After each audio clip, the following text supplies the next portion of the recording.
Hello, so in this video I'm going to introduce symbolization of conjunctions, or and. So we start just with the simple sentence, the closest women's bathroom is in corridor T, and the closest men's bathroom is in corridor U. Well, the logical vocabulary here is the word and. That's what we're going to turn into a conjunction. But we need our symbolization scheme, so we'll say that T stands for the closest women's bathroom is in corridor T, and U stands for the closest men's bathroom is in corridor U. And then this is just T conjunction U. Pretty good.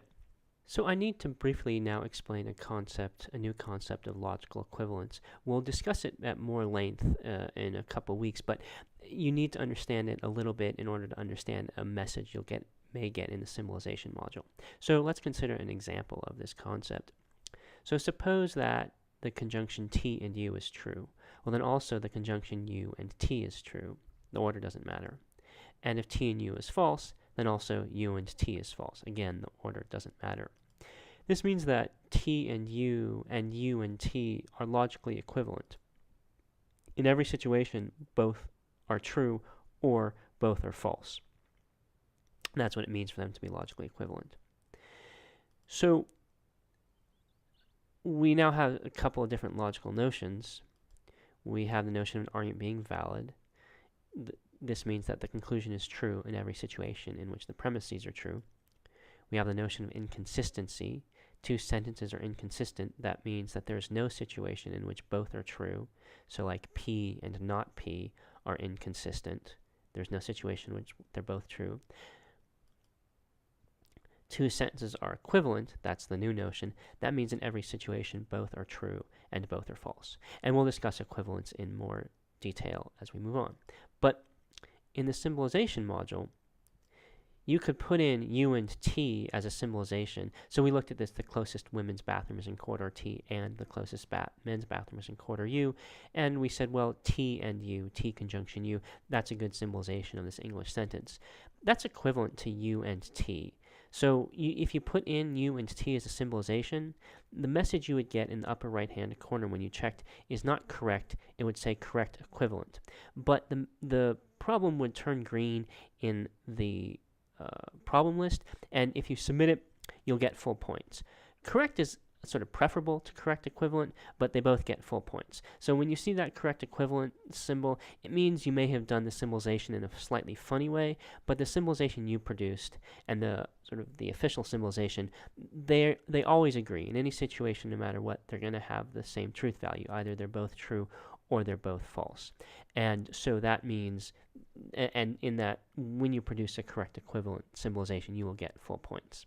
So that's what that correct equivalent means. It means you produced a sentence that's logically equivalent to the best symbolization, and you get full points. Okay, so let's look at some more sentences with and. So how about Romy sings and Sandra doesn't? That is, Sandra doesn't sing. So R will symbolize Romy sings, S will symbolize Sandra sings. So, okay, that's a conjunction, so it's going to be Romy sings, conjunction Sandra doesn't. Now, there's that not in doesn't, so we should change Sandra doesn't into the negation of Sandra sings and put in our negation symbol. And then we now are down to atomic sentences on both sides. Romy sings on the one side, Sandra sings on the other side, so we'll turn those into R and S. So we get R and negation S. So let's look at another sentence. This time we'll do Romy doesn't sing and Sandra does. So that and will turn into a conjunction symbol. Romy doesn't sing, conjunction Sandra sings. So Sandra sings, that's atomic. Romy doesn't sing, that's not atomic because there's a negation in there. So we're going to symbolize the negation. So we'll say negation, Romy sings, and Sandra sings. So that's going to be not R and S. Now note here that only the R is negated, not the whole conjunction. We're not denying the conjunction. We're not saying the conjunction is false. We're saying a conjunction is true, a conjunction of what? S and then not R. So we're saying S is true and also not R is true. So we're saying S is true and R is false. We're not denying the whole conjunction. Okay, good. Let's do one more sentence. So how about Romy doesn't sing and Sandra doesn't sing? Okay, well, so again, that and there will turn into the conjunction symbol. So we have Romy doesn't sing, conjunction, Sandra doesn't sing.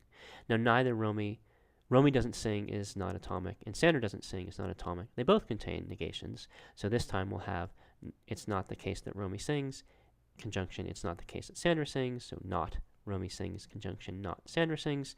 And now we have atomic Romy sings and atomic Sandra sings, and those will turn into R and S. So we have negation R, conjunction, negation S. Good. Now, in the next video, I'm going to talk about what if this too is not a negation of the whole conjunction. This is a conjunction. It's a conjunction of not R and not S. It says the sentence not R is true, and then it says the sentence not S is true. So it says the sentence R is false, and then it says the sentence S is false. So it tells us that both R and S are false. This is not the same thing as negating the whole conjunction. It's a conjunction. It's not the denial of a conjunction. In the next video, we're going to see, well, what if you wanted to deny the whole conjunction? How would that work? And so that's what we'll see there.